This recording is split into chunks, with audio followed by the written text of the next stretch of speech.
L'histoire s'intitule L'ombre sur la vitre. Écoutez, s'exclama Lady Cynthia Drake. Elle lut à haute voix un article du journal qu'elle tenait grand ouvert devant elle. Cette semaine, monsieur et madame Uckerton donnent une soirée à Greenways House. Parmi les invités, on compte Lady Cynthia Drake, monsieur et madame Richard Scott, le commandant Porter, madame Staverton, le capitaine Allenson et monsieur Satterthwaite. Repoussant le quotidien, Lady Cynthia commenta. Il est bon de savoir que nous sommes au nombre des hôtes, mais ils ont fait un joli gâchis. Son compagnon, ce même monsieur Satterthwaite, dont le nom figurait sur la liste des invités, fixa sur elle un regard interrogateur. On racontait que la présence de ce vieux gentleman dans les maisons de nouveaux riches signifie soit que la chair y était particulièrement raffinée, soit qu'un drame était sur le point de s'y dérouler. Monsieur Satterthwaite s'intéressait d'une manière anormale aux comédies et tragédies que vivaient ses semblables. Lady Cynthia, une femme entre deux âges, au visage dur, rehaussée d'un maquillage généreux, donna une petite tape à son voisin avec l'élégante ombrelle qu'elle gardait sur les joues. N'allez pas dire que vous ne comprenez pas. D'ailleurs, je suis persuadé que vous êtes ici pour assister au scandale. M. Satterthwaite nia avec vigueur. Il ne savait absolument pas à quoi elle faisait allusion. Je veux parler de Richard Scott. Répondez-vous n'avoir jamais entendu parler de lui? Oh, bien sûr, c'est un chasseur de fauves, n'est-ce pas? Exactement. À l'heure actuelle, c'est une célébrité. Et je comprends assez bien que les Elgerton aient voulu se l'approprier. Lui et la mariée. Une charmante enfant, mais si naïve.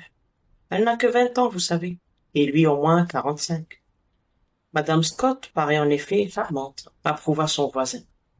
Oui, la pauvre. Pourquoi pauvre? Lady Cynthia lui adressa un regard de reproche et aborda la question à sa façon. Porter est un bon type, mais bien ennuyeux. Encore un de ces chasseurs d'Afrique à la peau brûlée par le soleil et peu bavard. Il joue un rôle subalterne auprès de Richard Scott, et cela depuis toujours, ami de jeunesse et le reste. Maintenant que j'y pense, il me semble qu'ils faisaient tous les deux partie de cette expédition. Quelle expédition? Expédition? Celle de madame Staverton. À présent, vous allez dire que vous n'avez jamais entendu parler de madame Staverton? Presque à contre-cœur, monsieur Satterthwaite admit. J'ai entendu parler d'elle. Tous deux échangèrent un rapide coup d'œil. Cela ressemble tellement aux Elgerton, gémit Lady Cynthia. Ils sont vraiment désespérants. Je veux dire, sur le plan social. Avoir invité ces deux-là en même temps. Naturellement, les Elgerton savaient que madame Staverton passe pour une femme d'esprit, une grande voyageuse, qu'elle écrit un livre. Mais ils n'ont pas la moindre idée des pièges de la vie mondaine. Pendant 1 an, je les ai guidés et personne ne saura jamais ce que j'ai pu endurer. On doit constamment être derrière leur dos. Ne faites pas ceci. Vous ne pouvez pas faire cela. Dieu merci, j'en ai fini avec eux. Ce n'est pas que nous nous soyons querellés. Oh non, je ne me fâche jamais. Mais j'abandonne la place à qui veut la prendre. Comme je dis toujours, je tolère la vulgarité, mais je ne supporte pas la petitesse d'esprit. Après cette remarque quelque peu énigmatique, qu'elle rubina un moment, Lady Cynthia reprit. S'il m'incombait encore d'organiser leur réception, je déclarerais carrément: vous ne pouvez inviter madame Staverton en même temps que le Richard Scott. À une certaine époque, elle et lui... Elle pinça les lèvres en un silence éloquent. Mais l'était-il vraiment? Insista M. Satterthwaite. C'est bien connu, mon cher. Je suis surprise qu'elle ait eu le cran d'accepter l'invitation. Peut-être ne savait-elle pas que les autres seraient de la partie. Pour moi, elle le savait très bien. Vous croyez? C'est une femme dangereuse, du genre qui ne recule devant rien. Je ne voudrais pas être à la place de Richard Scott, ni aujourd'hui ni demain. Et vous pensez que madame Scott ne se doute de rien? J'en suis certaine. Mais quelque bonne âme bien intentionnelle l'éclairera tôt ou tard. Tiens, voici Jimmy Allenson, un si gentil garçon. Il m'a sauvé la vie, l'hiver dernier en Égypte, lorsque je m'ennuyais tant. Hello, Jimmy, venez ici tout de suite. Le capitaine Jimmy Allenson obéit, et se laissa tomber sur le gazon à ses pieds. C'était un beau garçon d'une 30aine d'années, aux dents blanches et au sourire radieux. Je suis heureux que quelqu'un veuille bien de moi. Les Scott jouent au tourtereau et ils n'ont pas besoin d'un partenaire. Porter est en train de dévorer The Field et je viens de courir le danger mortel de me faire accaparer par mon hôtesse. Lady Cynthia rit avec lui. Monsieur Satterthwaite, qui était sur certains points vieux jeu, ne plaisantait jamais au sujet de ses hôtes et hôtesses avant d'avoir quitté leur maison. Pauvre Jimmy, compatit Lady Cynthia. Elle voulait à tout prix me raconter l'histoire du fantôme de la famille. Un fantôme, Engerton? S'écria Lady Cynthia. Que c'est drôle. Pas un fantôme Engerton, intervint placidement M. Satterthwaite. Un fantôme Greenways. Ils l'ont acheté avec la maison. Sa compagne, ce n'est pas un fantôme qui fait cliqueter des chaînes. À ce que je crois me rappeler, il est question d'une fenêtre. Alenson leva vivement la tête. Une fenêtre? M. Satterthwaite ne répondit pas, car son attention venait d'être attirée par trois silhouettes qui s'approchaient. Il distingua une mince jeune femme encadrée par deux hommes qui, de loin, se ressemblaient assez. Tous deux étaient grands, bruns, le visage bronzé et l'œil vif. Mais vus de plus près, leur pseudo-ressemblance s'évanouissait. De Richard Scott, chasseur et explorateur, se dégageait une personnalité éclatante, empreinte d'un pouvoir magnétique. Au contraire, John Porter, son camarade de chasse, avec ses épaules carrées, son visage impassible, comme taillé dans le bois, et ses yeux gris, donnait une impression terne. On le sentait satisfait d'être une sorte de lieutenant de Scott.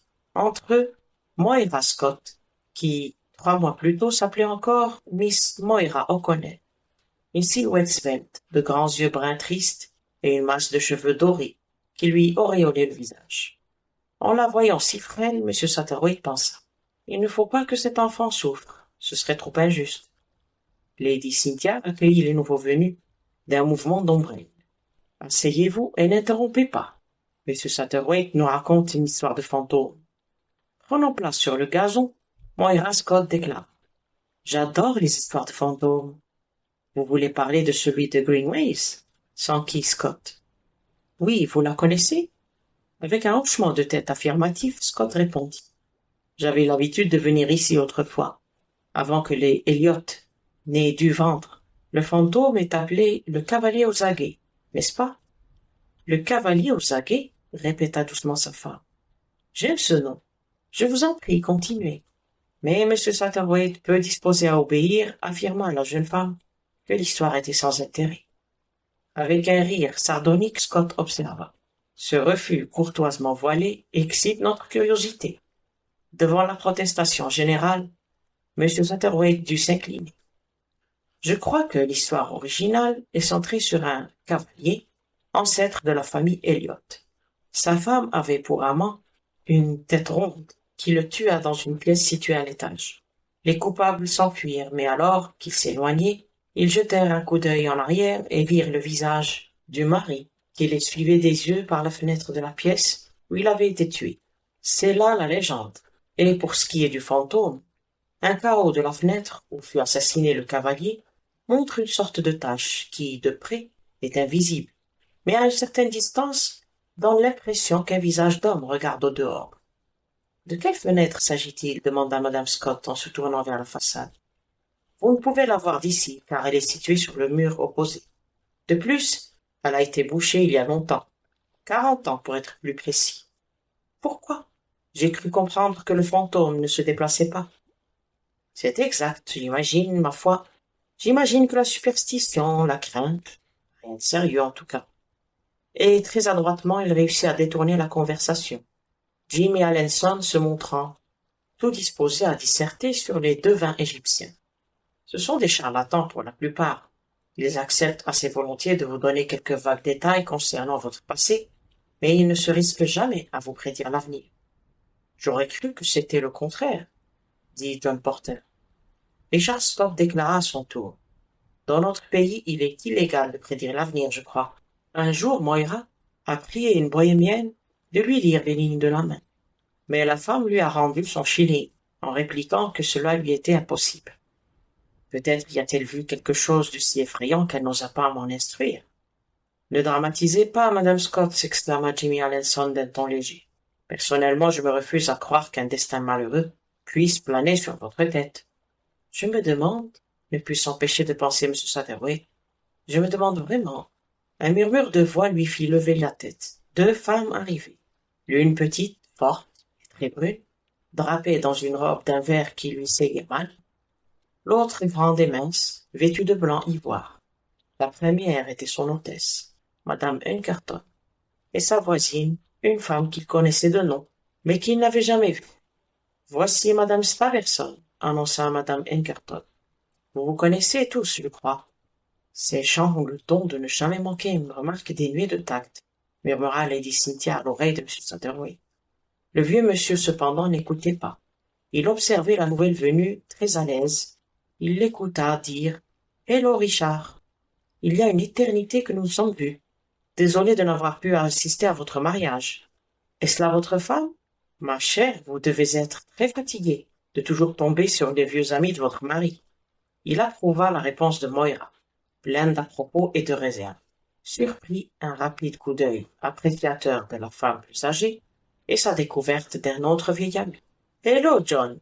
Il nota que le ton dégagé était le même, mais empreint cependant d'une chaleur que seul l'observateur attentif discerna, ainsi que ce sourire soudain qui l'a transformé. Lady Cynthia ne s'était pas trompée en la jugeant dangereuse, très blonde avec des yeux d'un bleu foncé, et une femme à la voix sensuelle et au sourire désarmant. Iris Staverton prit place et tout de suite devint le centre du groupe. On sentait qu'il en était toujours ainsi, où qu'elle aille. M. Satterwhite fut tiré de ses méditations par le commandant qui lui suggérait une petite promenade. Le vieux gentleman n'appréciait guère ce genre de distraction. Mais il accepta, et les deux hommes traversèrent la pelouse en flânant. « L'histoire que vous nous avez racontée est très intéressante, » fit le commandant. « Je vais vous montrer la fenêtre. » M. Satterwhite guida son compagnon vers la façade ouest de la maison, ouvrant sur un petit jardin, à la française, qu'on appelait jardin secret, à cause de ses bordures de houx, qui le protégeaient des regards indiscrets, et l'étroit sentier en zigzag qui y menait. Une fois à l'intérieur, tout vous enchantait. Les parterres fleuris, les allées étalées, le banc de pierre très bas et merveilleusement sculpté. Arrivé au centre du jardin, M. Satterwhite leva les yeux et indiqua l'unique fenêtre au premier étage. Le lierre cachait presque complètement ses vitres sinistres, mais on se rendait compte qu'à l'intérieur, on l'avait bouché. « C'est ici, » annonça M. Satterwhite. Porter tendit le cou pour mieux voir. « Je distingue bien une légère décoloration sur l'une des vitres, mais rien de plus. Nous sommes trop près. Il y a une petite clairière surélevée dans les bois, d'où l'on a un très bon aperçu. » Il entraîna Porter hors du jardin, et, tournant à gauche, pénétra dans les sous-bois. Un certain souci de corser la mise en scène s'empara de lui, et il remarqua à peine que son compagnon avait l'esprit ailleurs. Bien sûr, lorsqu'ils décidèrent de boucher la fenêtre, les Elliot en firent percer une nouvelle, qui est exposée au sud et donne sur la pelouse où nous étions tous réunis. Il me semble que les Scott occupent la chambre en question. C'est pour cela que je n'ai pas voulu débattre le sujet plus avant. Madame Scott aurait pu ressentir quelques inquiétudes en apprenant qu'elle dormait dans la chambre hantée. Ah oui, je vois. M. Satterwhite se tourna vers Porter et comprit que ce dernier n'avait pas écouté un mot de ce qu'il lui disait. Très intéressant, confirma Porter. Il frappa de son bâton quelques digitales géantes et, les sourcils froncés, laissa échapper. Elle n'aurait jamais dû venir ici. On s'exprimait souvent ainsi devant M. Satterwhite. Il semblait avoir si peu d'importance, être une personnalité tellement falote qu'on lui attribuait toujours le rôle de l'auditeur muet. Non, répéta Porter, elle n'aurait jamais dû venir. Instinctivement, M. Satterwhite devinait que son voisin ne faisait pas allusion à Madame Scott. C'est votre opinion, vraiment? Porter hocha la tête, comme s'il pressentait un malheur. J'étais de la fameuse expédition à laquelle Scott et Iris prirent part. Une femme merveilleuse et une tireuse d'élite. Je me demande ce qui a bien pu pousser les Hunkerton à l'inviter. M. Satterwhite haussa les épaules. L'ignorance, sans doute.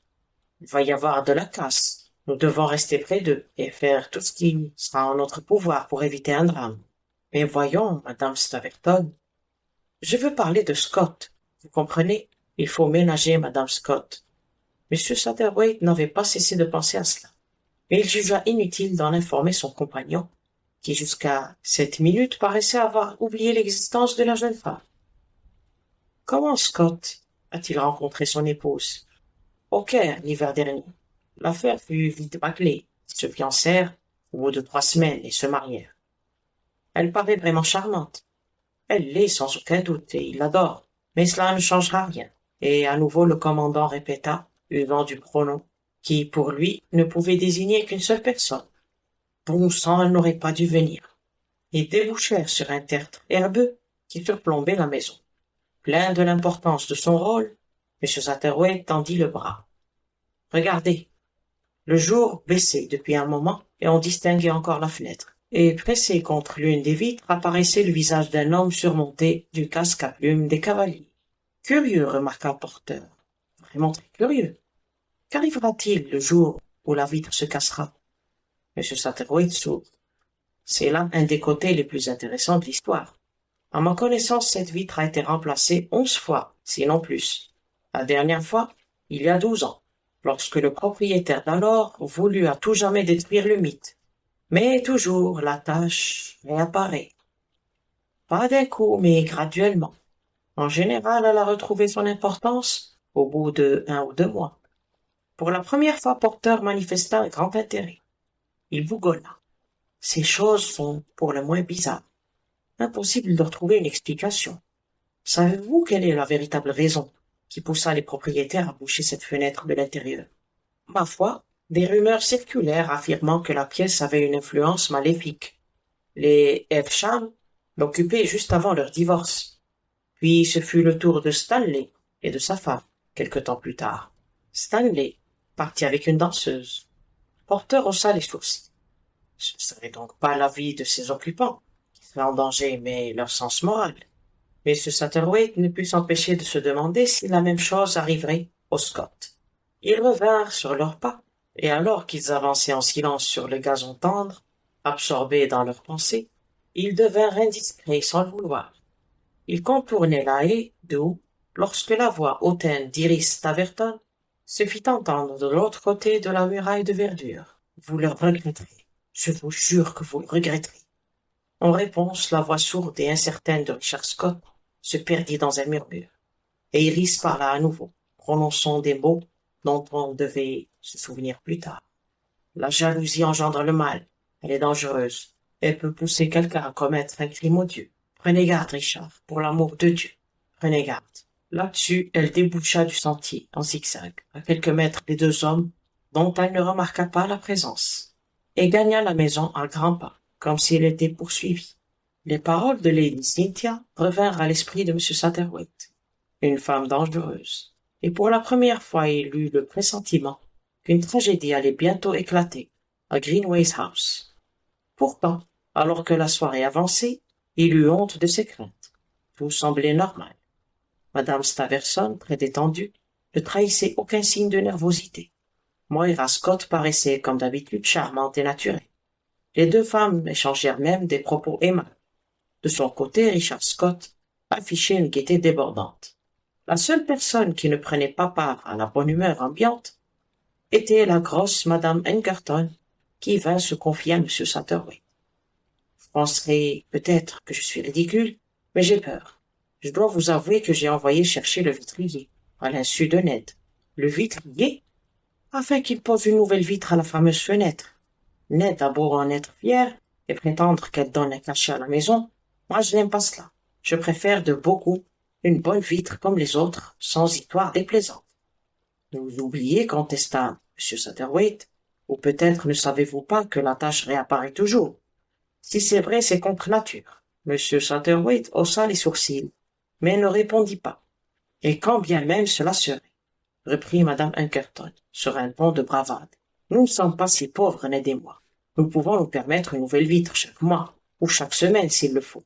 M. Satterwhite ne releva pas le défi. Il avait vu trop de choses s'écrouler et disparaître sous le poids de l'argent, pour penser que même un cavalier fantôme puisse sortir victorieux du combat. Néanmoins, l'inquiétude manifeste de son hôtesse le frappait. Seulement, elle l'attribuait à une vague superstition plutôt qu'à une mésentente entre ses invités. Plus tard, alors qu'il s'apprêtait à se retirer, le vieux gentleman surprit À nouveau une remarque de madame Staverton.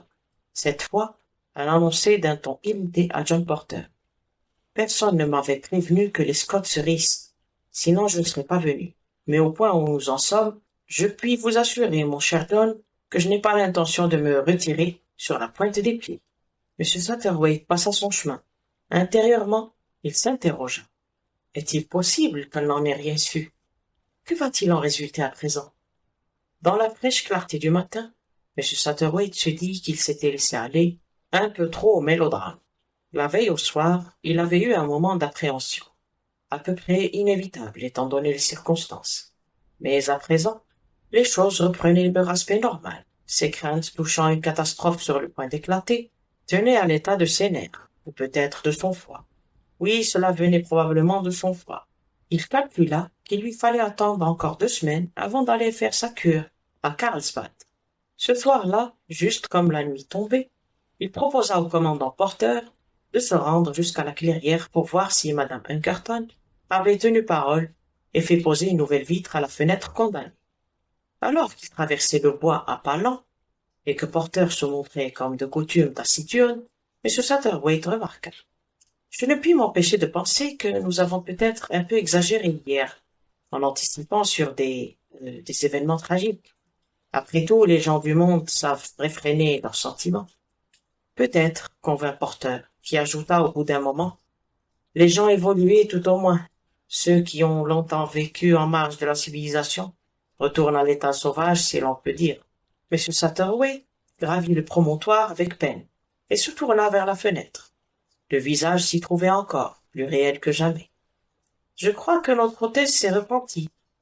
Porter jeta un coup d'œil indifférent sur la maison et remarqua d'un ton neutre. Hunkerton a probablement mal pris la chose. Il est homme à tirer vanité de la réputation de son fantôme et à ne pas courir le risque de le voir disparaître, alors qu'il a payé très cher le droit de se l'approprier. Ayant promené les yeux sur les fourrés environnants, il reprit. Vous est-il jamais venu à l'esprit que la civilisation a un côté extrêmement dangereux? Dangereux? Une telle remarque par son côté révolutionnaire choquait M. Satterwhite au plus haut point. Oui, car elle ne comporte pas de soupape de sûreté. Il se détourna brusquement et redescendit le promontoire.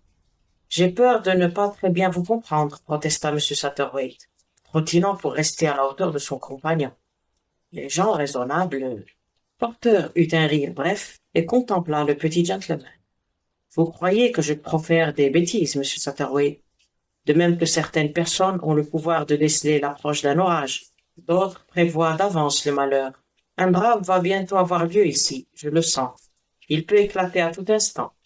Il s'arrêta soudain, saisit le bras de M. Satterwhite et, dans le silence qui suivit, sa prédiction se réalisa. 2 coups de feu, et ensuite, un cri de femme. Mon Dieu, gémit Porter. C'est arrivé. Il fonça vers la maison. M. Satterwhite peinait derrière lui. Quelques secondes plus tard, ils arrivèrent sur la pelouse, à proximité du jardin secret. Dans le même temps, Richard Scott et M. Hunkerton accouraient, venant de l'angle opposé de la maison. Les 4 hommes se retrouvèrent devant l'étroite allée, bordée de houes. C'est venu d'ici, fit Hunkerton en désignant d'une main tremblante l'entrée du jardin. Il faut aller voir. Porter pénétra le premier dans l'enclos. Lorsqu'il s'immobilisa, M. Satterwhite jeta un coup d'œil par-dessus son épaule, et Richard Scott poussa un cri. Un homme et une femme gisaient dans l'herbe, au pied du banc de pierre, tandis que madame Staverton fixait sur eux un regard rempli d'horreur. Elle tenait un objet dans sa main crispée. « Iris !» cria Porter. « Iris, que tenez-vous là ?» L'air étonné, elle baissa les yeux et déclara d'une voix blanche. « Un revolver. » Puis au bout de quelques secondes interminables, « Je l'ai ramassé. » M. Satterwhite s'approcha d'Hunkerton et de Scott, penchés sur les corps. « Un docteur, souffla Scott. Il faut tout de suite appeler un docteur. » Mais nul médecin ne pouvait être de moindre secours pour Jimmy Allenson, qui s'était plaint des devins égyptiens, et pour Moira Scott, à qui une bohémienne avait rendu son shilling. Richard Scott procéda lui-même à un bref examen. Après un instant d'affolement, ses nerfs d'acier avaient repris le dessus. En reposant doucement sa femme, il constata. On l'y a tiré dans le dos. La balle l'a transpercé. Il se pencha ensuite sur Jimmy Allenson, qui portait une blessure à la poitrine où la balle était restée logée. John Porter observa d'un ton dur. Il ne faut toucher à rien. La police doit voir la scène exactement comme elle se présente en ce moment. La police. Un éclair de colère passa soudain dans le regard que Scott levait sur la femme debout, près de la haie épineuse. Il fit un pas vers elle, mais Porter s'interposa afin de lui barrer le passage. Un moment, il sembla que les deux amis allaient s'affronter. Porter secoua doucement la tête. Non, Richard, les apparences sont contre elle, mais vous vous trompez. Richard Scott parla avec difficulté, s'humectant les lèvres. Alors pourquoi tient-elle cet engin dans la main? Et à nouveau, Iris Taverson répéta. Je l'ai ramassé. Elkerton, qu'on avait oublié, les rappela à la réalité. Il faut avertir la police tout de suite. Peut-être vous vous en chargerez-vous, Scott. Je pense que quelqu'un devrait rester ici. À sa manière calme et bien élevée, M. Satterthwaite se proposa, ce que son hôte accepta avec un soulagement manifeste. Avant de se retirer, il dit en guise d'excuse. Il importe que j'apprenne la nouvelle à Lady Cynthia et à ma chère femme. M. Satterthwaite demeura seul dans le jardin secret, le regard sur le cadavre de Moira Scott. Pauvre enfant, pauvre enfant. Il se rappela la vieille citation au sujet du mal que les hommes engendrent et laissent derrière eux. Richard Scott n'était-il pas en quelque sorte responsable de la mort de cette innocente femme? Iris Taverton serait probablement pendue. Cette constatation ne lui était pas particulièrement agréable, car là encore, l'homme était responsable. Ah, les hommes! Et la jeune femme, l'innocente enfant, avait payé. Rempli de pitié, il contempla le petit visage si pâle, où un sourire à peine esquissé fleurissait au coin de ses lèvres, les cheveux dorés ébouriffés, l'oreille délicate. Il distingua une goutte de sang dans le lobe.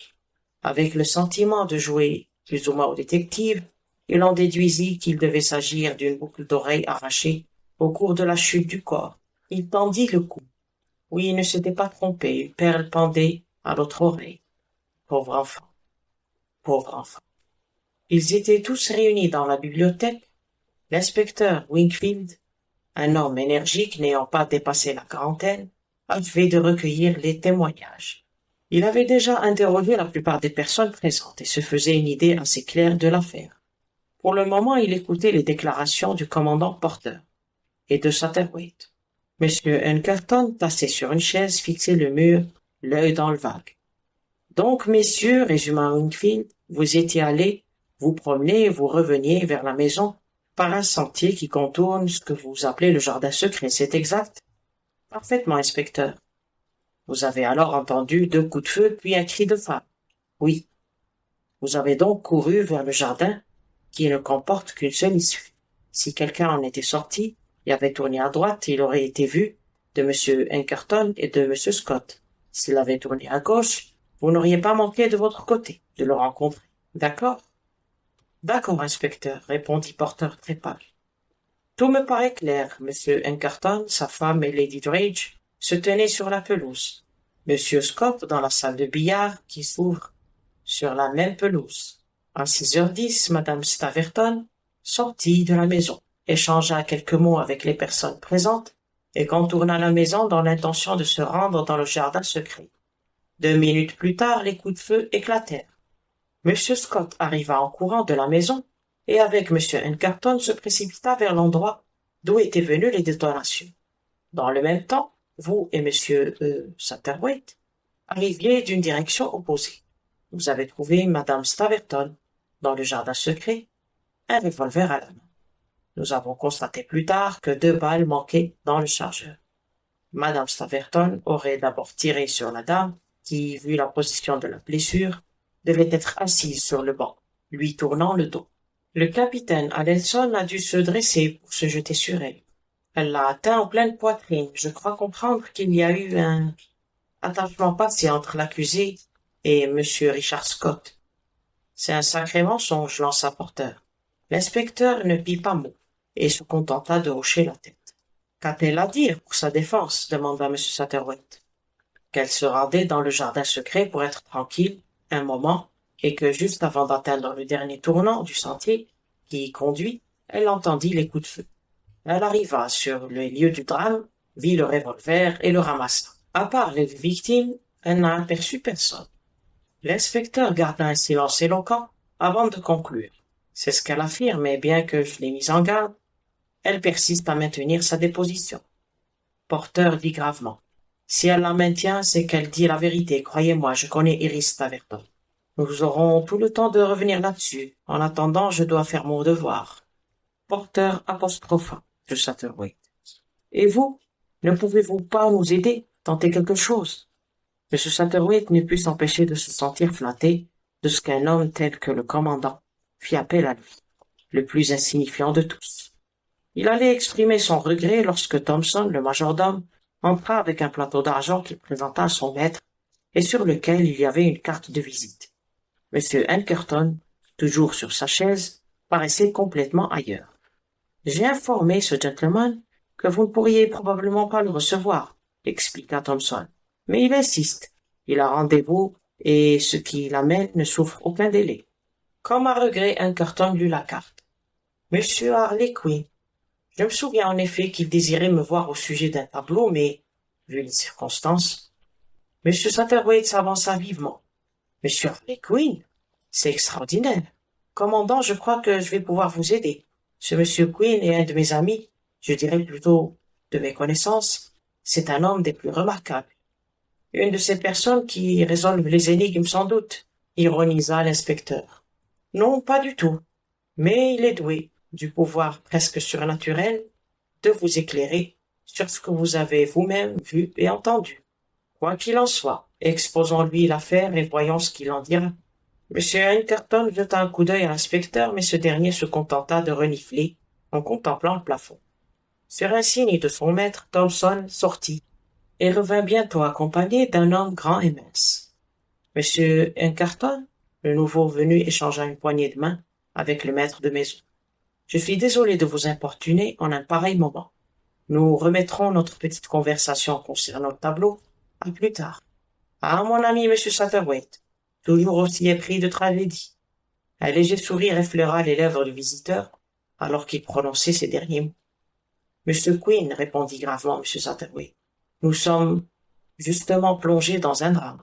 Le commandant Porter que voici et moi-même aimerions connaître votre opinion à ce sujet. » M. Quinn s'assit, l'abat-jour rouge de la lampe placée derrière lui, projetait sur le tissu à carreaux de son par-dessus une large bande de lumière colorée. Son visage, laissé dans l'ombre, paraissait couvert d'un masque.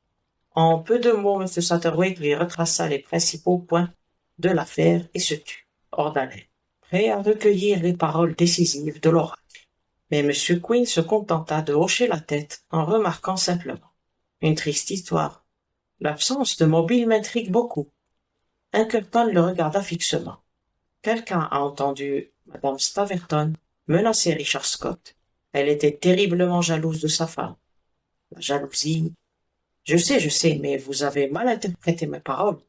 Je ne faisais pas allusion au meurtre de Madame Scott, mais celui du capitaine Allenson. Vous avez raison, admit Porter en se redressant vivement. Il y a là quelque chose qui cloche. Si Iris avait projeté de tuer Moira, elle aurait attendu le moment de la surprendre seule. Nous sommes sûrement sur une mauvaise piste, et je crois que j'ai trouvé une autre solution. Je n'ai pas l'intention de contester le fait que 3 personnes seulement se trouvaient dans le jardin secret, mais supposons que le drame se soit déroulé différemment. Supposons que Jimmy Allenson ait tué Moira et se soit ensuite donné la mort. Ce n'est pas impossible. Il lâche le revolver dans sa chute. Iris, qui l'aperçoit en arrivant sur les lieux, le ramasse, exactement comme elle l'a déclaré. Qu'en pensez-vous? L'inspecteur eut un geste d'impatience. Ça ne tient pas, commandant Porter. Si le capitaine s'était donné la mort en appuyant sur le canon de l'arme contre sa poitrine, son vêtement porterait des traces de brûlure, là où la balle a pénétré. Il aurait pu tenir l'arme à bout de bras. Dans quel but? D'autre part, pour quel motif aurait-il voulu tuer Madame Scott et se donner la mort ensuite?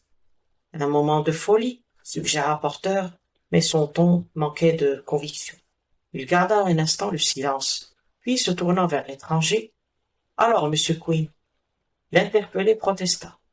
Et je ne suis pas magicien, pas même criminologiste. Mais je vous dirai cependant une chose. Je crois en la valeur des impressions. Au cours d'un drame, il y a toujours un fait qui, à vos yeux, se distingue du reste. Une image qui se grave à votre insu dans votre esprit. Dans cette affaire, M. Satterthwaite a dû être l'observateur le plus impartial de tous. Dites-nous ce qui vous a le plus frappé.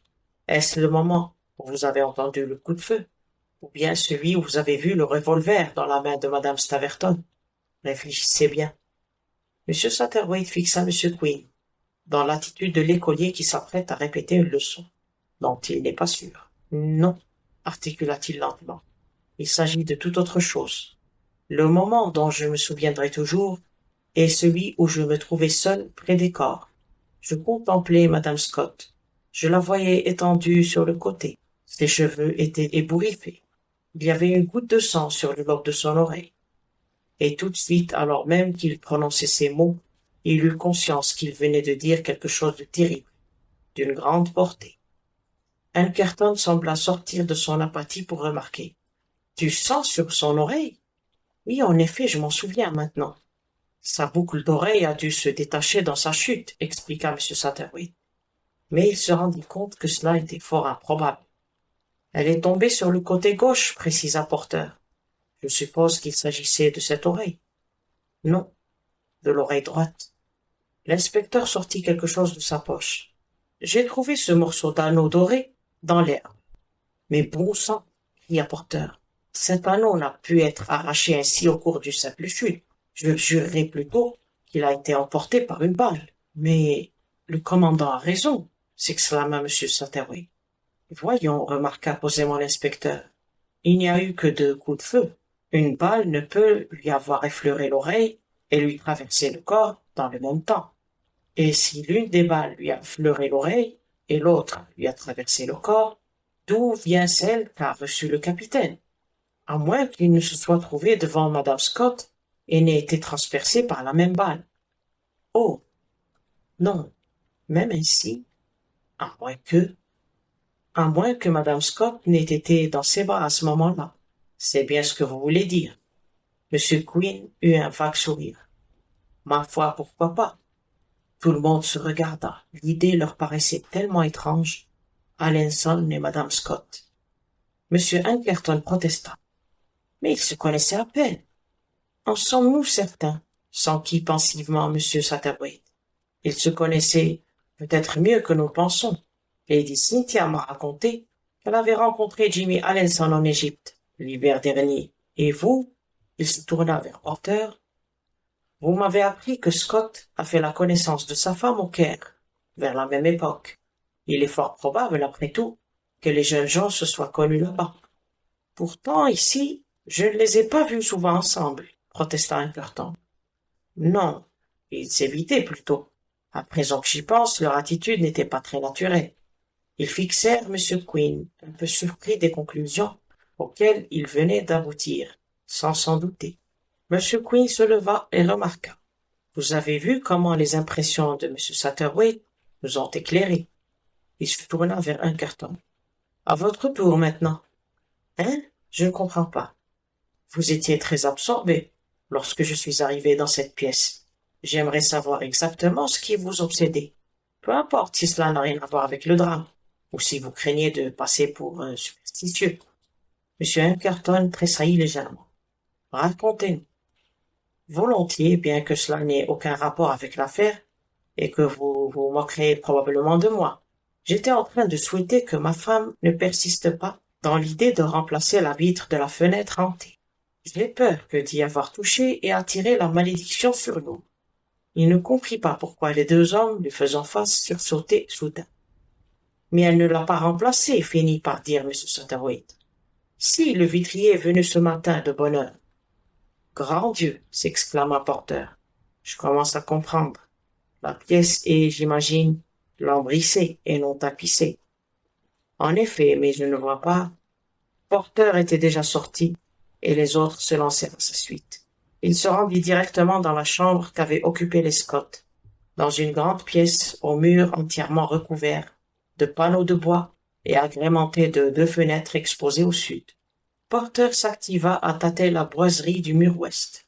Il y a sûrement un ressort quelque part. Ah!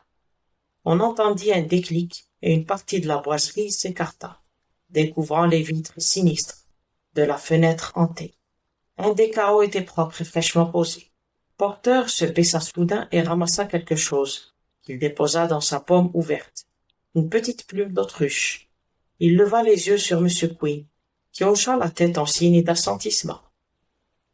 Porter ouvrit l'armoire à chapeaux, qui contenait quantité de coiffures, ayant appartenu à la victime, et en tira une ornée de plumes. Un chapeau d'Ascot, très travaillé. M. Quinn prit la parole d'une voix douce. Imaginons un homme de nature excessivement jalouse, un homme qui est venu ici il y a des années, et qui connaît le secret du ressort dans la boiserie. Un jour, pour se divertir, il le fait jouer et jette un coup d'œil sur le jardin secret.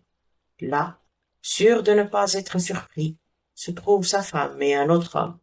Dans son esprit malade, il ne se doute pas un instant des sentiments que les prétendus coupables nourrissent l'un pour l'autre. Il est fou de rage. Que faire?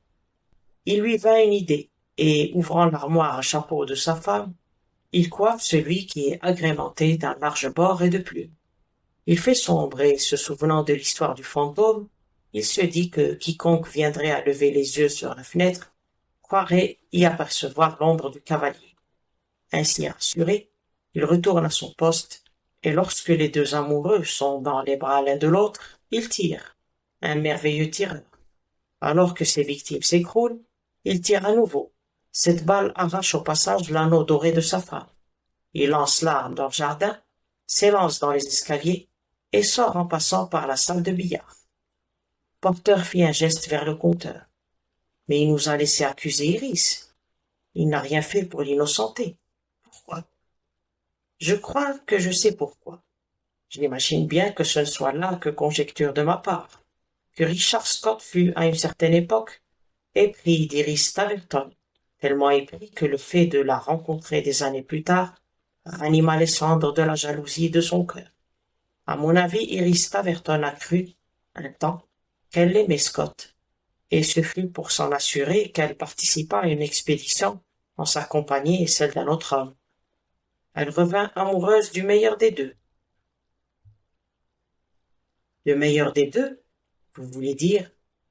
Oui, approuva M. Quinn avec un demi-sourire. C'est bien de vous que je parle, et si j'étais à votre place, j'irais la retrouver.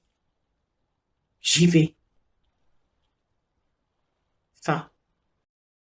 L'auberge du fou aux clochettes. Que d'ennui, pensait M. Satterway. Quelle affreuse journée. Ils étaient partis en retard. Les pneus avaient crevé 2 fois. Ensuite, prenant une mauvaise direction, ils s'étaient égarés parmi les landes de la région de Salisbury. Après de 8 heures du soir, il leur restait une 60aine de kilomètres pour arriver à Marswick Manor, but de leur voyage. Et voilà qu'une 3e crevaison les mettait dans une situation encore plus agaçante. M. Satterway avait l'air d'un oiseau maigre, tout ébouriffé de colère. Il marchait de long en large devant le garage du village pendant que son chauffeur, baissant la voix, discutait avec le garagiste. Une demi-heure au moins, conclut ce dernier. Si tout va bien, rectifia Masters, le chauffeur. Ce sera plutôt à mon avis 3/4 d'heure ou 1 heure. Mais enfin, quel est cet endroit? Demanda M. Satterway avec irritation. Un homme bien élevé, ne voulant froisser les sentiments de personne, il avait dit endroit au lieu de affreux pays, qu'il avait d'abord eu aux lèvres. Kirklinton Mallet, lui fut-il répondu. M. Satterway n'était pas plus renseigné. Cependant, ce nom ne lui sembla pas inconnu. Il regarda autour de lui d'un œil méprisant. Kirklinton Mallet ne se composait à première vue que d'une unique rue. Le garage et la poste, d'un côté, faisaient vis-à-vis à 3 boutiques. Un peu plus loin sur la route, M. Satterway aperçut une enseigne balancée par le vent. Il se sentit réconforté. « Je vois que vous avez une auberge, dit-il. »« Le fou aux clochettes, répondit le garagiste. C'est là-bas. »« Si j'osais proposer quelque chose à monsieur, dit Masters, pourquoi ne pas l'essayer? On y donnera peut-être un repas quelconque, naturellement pas du genre auquel monsieur est habitué. » Il s'arrêta un peu confus de sa proposition. Son maître était accoutumé à la meilleure cuisine des chefs du continent et avait à son service un cordon bleu qu'il payait très cher. Nous ne pourrons pas nous mettre en route avant 3/4 d'heure, et j'en suis sûr, il est déjà plus de 8 heures, continua le chauffeur. Monsieur pourrait téléphoner de l'auberge à monsieur George Foster pour lui expliquer les causes du retard. Vous m'avez l'air de croire que vous pouvez tout arranger, Masters, dit Satterthwaite sèchement. Masters garda un silence prudent, quoique M. Satterthwaite souhaita repousser toutes les suggestions qui pourraient lui être faites. Il regarda l'enseigne rouillée de l'auberge avec une secrète approbation. On a beau avoir un appétit d'oiseau, faire le difficile, on peut avoir faim comme un autre. Le fou aux clochettes, dit-il pensivement. C'est un nom bizarre pour une auberge. Les gens qui y viennent sont bizarres aussi, à ce qu'on dit, observa le garagiste à mi-voix. Des gens bizarres. Qu'est-ce que vous entendez par là, demanda M. Satterthwaite. L'autre n'avait pas l'air d'avoir des idées très nettes sur ce sujet. Des gens qui ne font que passer, répondit-il vaguement. M. Satterthwaite pensa que les personnes qui descendent dans une auberge sont par définition des voyageurs et non des sédentaires. Cette réponse manquait de précision, mais éveillait sa curiosité. Il lui fallait, coûte que coûte, perdre 3/4 d'heure. Cette auberge le distrairait. Il partit de son petit pas vif dans le lointain. On entendit un roulement de tonnerre. Le garagiste leva la tête et dit à Masters. Voilà l'orage qui s'amène. Je le sentais dans l'air. Crénom et 60 kilomètres à faire. Quoique c'est pas la peine de vous presser, vous n'allez pas repartir avant la fin de l'orage. Votre petit patron n'a pas l'air d'être un homme à braver les tempêtes. J'espère qu'on le servira pas trop mal dans cette auberge, grommela le chauffeur. Je m'en vais y casser la croûte moi-même à présent. Ne vous en faites pas, il y a une bonne table chez Billy Jones. Le propriétaire du Fou aux clochettes, le grand et robuste William Jones, approchait de la cinquantaine. Dès l'arrivée de M. Satterthwaite, il s'empressa au-devant de lui. On peut vous faire un bon beefsteak, monsieur, et des pommes de terre frites. Quant au fromage, nous en avons d'excellents. Voulez-vous passer de ce côté, monsieur, dans la petite salle à manger?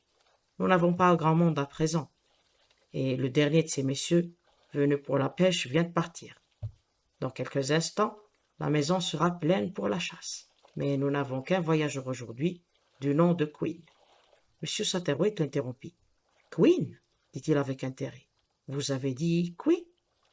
C'est son nom, monsieur. Un de vos amis, peut-être. En effet, ça doit être lui. M. Satterthwaite, très agité, bégayait. Il ne pouvait s'imaginer qu'il y eût au monde un autre Queen. Le renseignement donné par l'hôtelier s'accordait de façon curieuse avec ce que l'homme du garage avait dit. Des gens qui ne font que passer.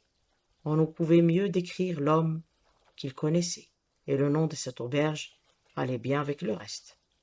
Dear me, dear, murmura M. Satterthwaite. Quelle étrange coïncidence. Me rencontrer ainsi, monsieur Harlequin, n'est-ce pas? Reprit-il tout haut. C'est ça, monsieur, voilà la petite salle. Tenez, c'est ce gentleman. Grand, brun, souriant, M. Queen se leva de table et s'exclama.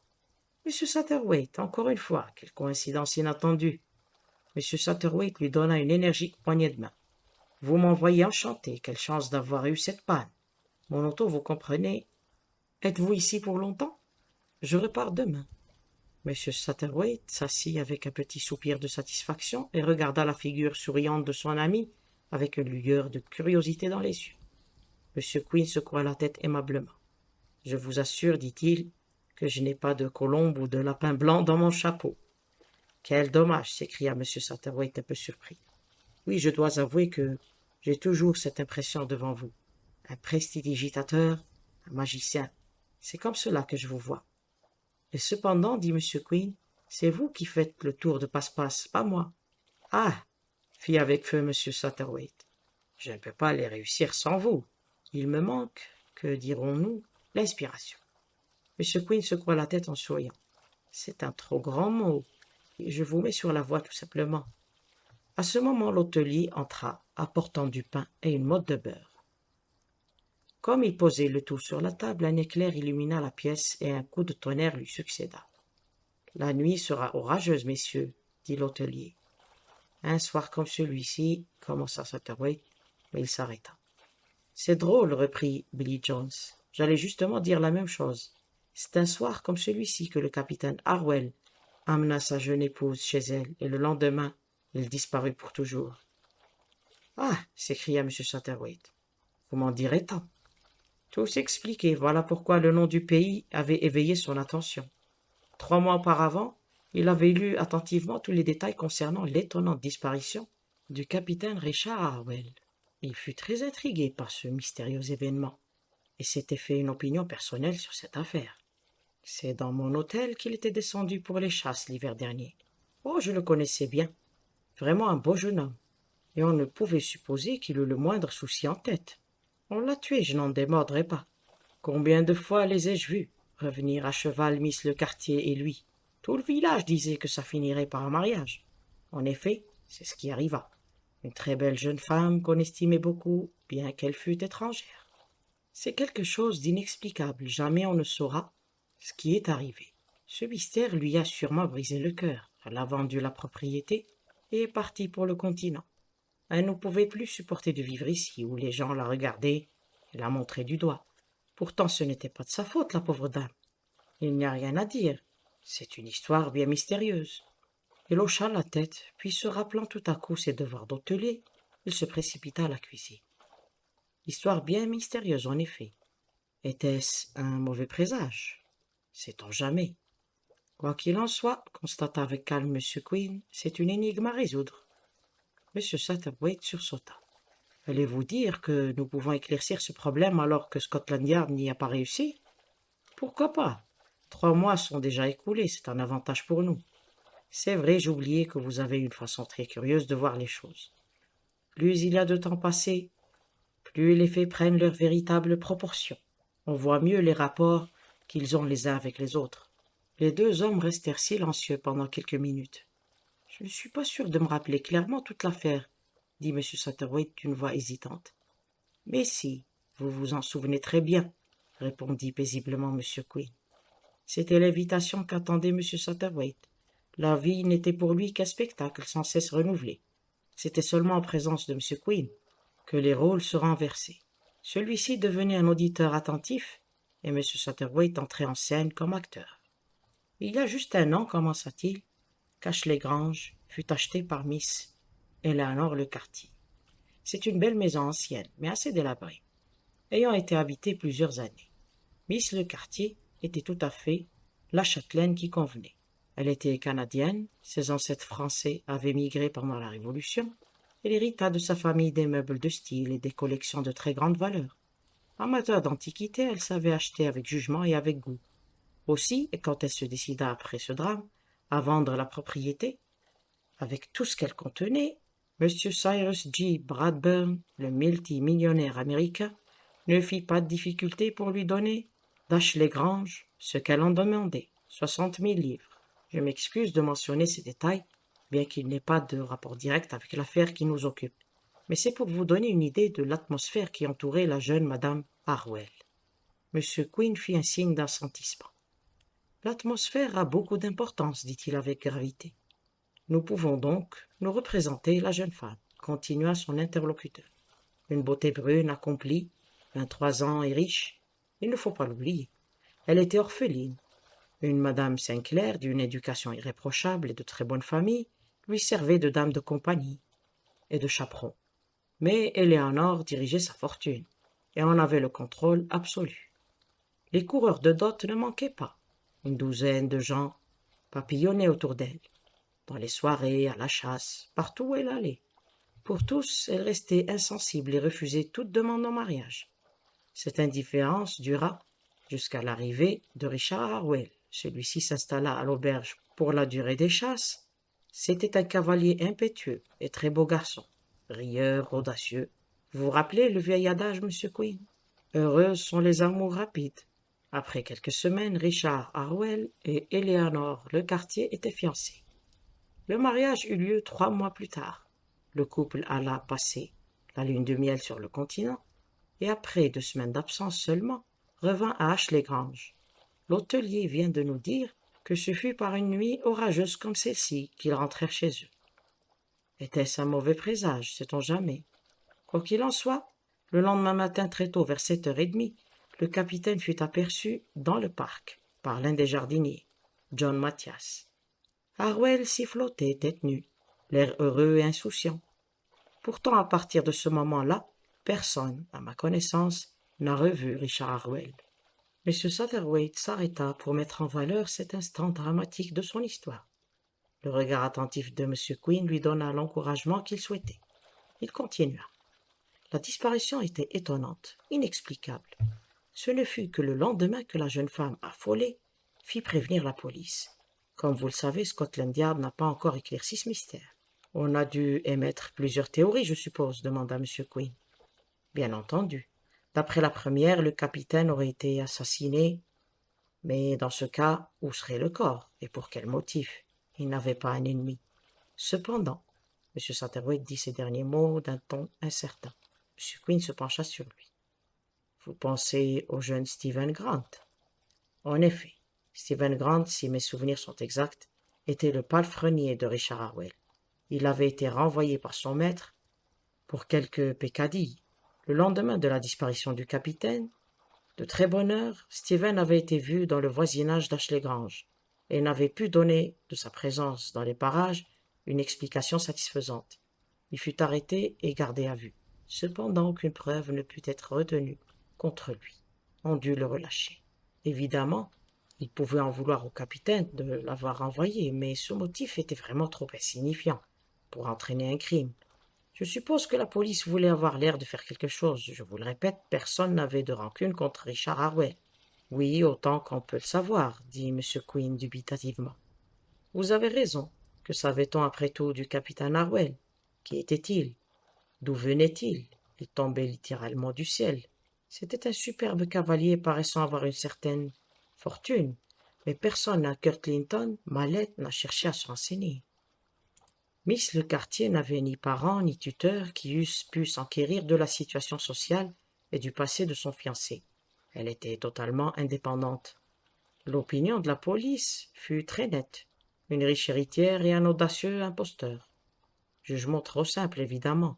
Miss Lecartier n'avait ni famille ni tuteur, mais elle confiait ses affaires à une excellente étude d'avoué de Londres. Leur témoignage ne corrobora pas l'opinion de la police. D'après eux, Éléanore Lecartier voulait transmettre une certaine somme à son fiancé, mais celui-ci la refusa, déclarant qu'il n'avait nul besoin de cet argent, ayant une fortune personnelle.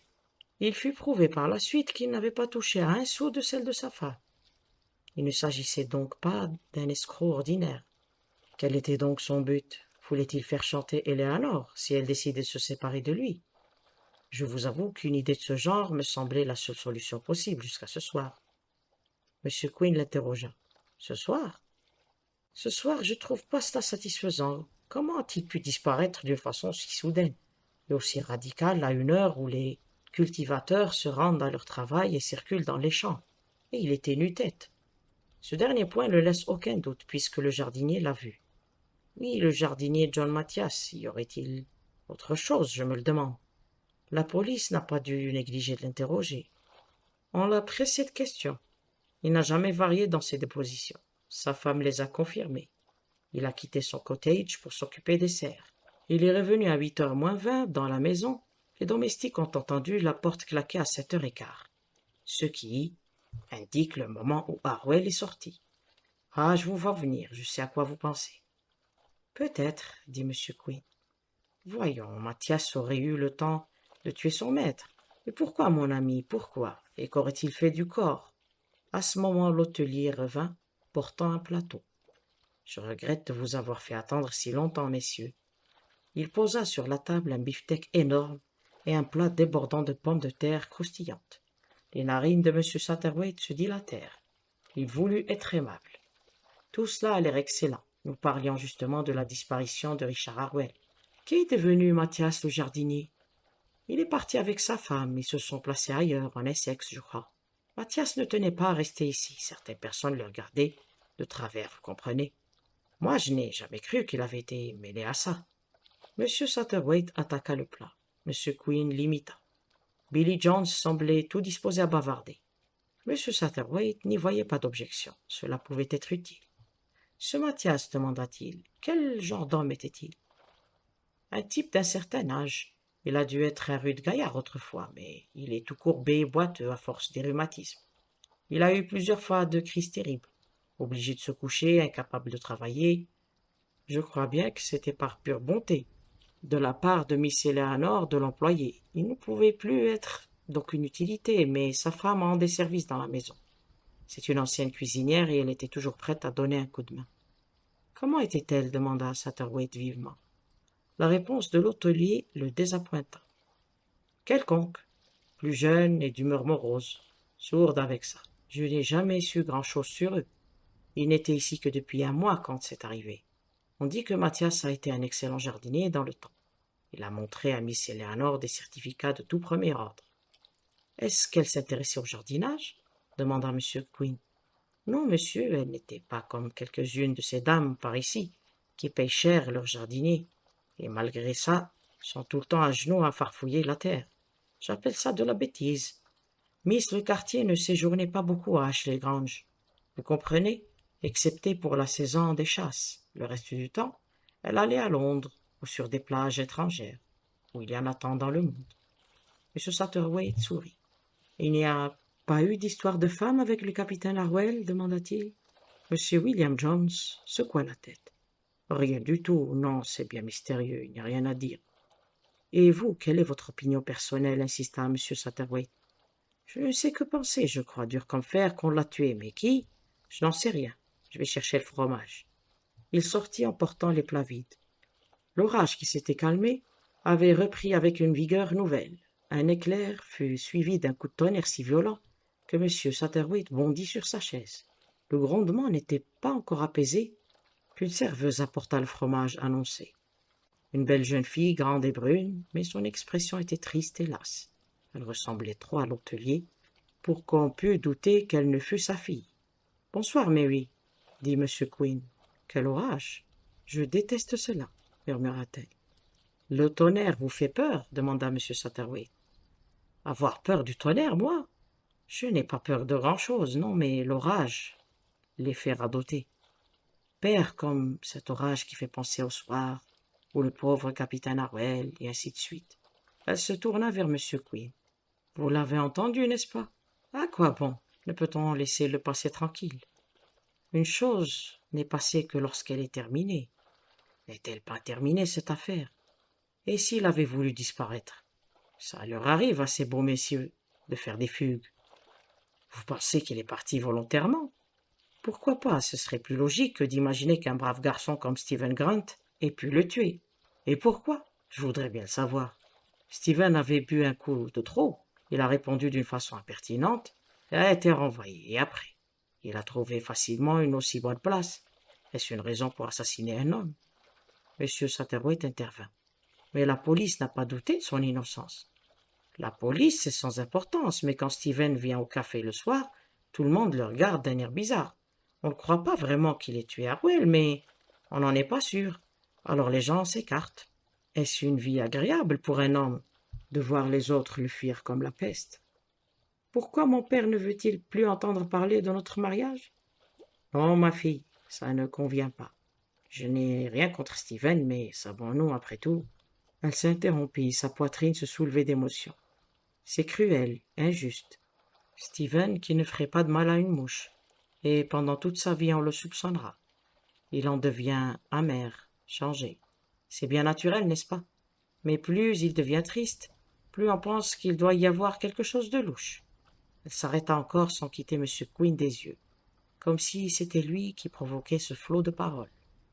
Ne peut-on rien faire? Dit M. Satterthwaite, sincèrement ému. La situation devait être pénible. Plus les soupçons formés contre Stephen Grant étaient vagues et peu fondés, plus il lui était impossible de se disculper entièrement.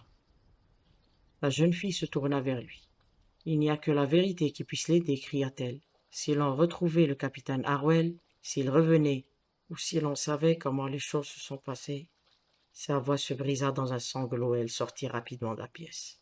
« C'est une belle fille, » dit M. Satterthwaite. « Elle me fait de la peine. Je voudrais bien qu'on puisse faire quelque chose pour elle. » « Nous faisons ce que nous pouvons, M. Satterthwaite. Nous avons encore presque une demi-heure avant que votre auto ne soit prête. » « Vous m'étonnez. Vous pensez que nous découvririons la vérité en causant tout simplement? Vous avez été témoin de tant de choses. La vie est passée près de moi sans me voir, Elle ne m'a rien donné, dit M. Satterwhite avec un peu d'amertume. Mais vous avez eu le temps d'étudier les autres. Rien ne vous échappe. C'est vrai, j'observe beaucoup. Les louanges de son ami l'avaient rassénéré. Il tapota pensivement le revers de son veston. Je pense, dit-il après une minute ou deux, que pour découvrir la cause, nous devons étudier les faits. Très bien, approuva M. Quinn. D'accord.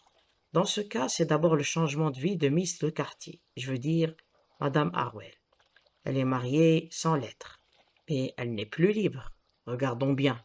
Nous voyons Richard Harwell sous un jour sinistre, un homme venu d'on ne sait où, au passé inconnu.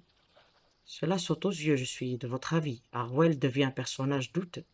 À quoi pouvait bien songer M. Satterwhite? Il poursuivit. Nous avons étudié les faits ou le résultat. Passons. Vous n'avez pas étudié le résultat strictement matériel. Vous avez raison, travaillons plus sérieusement.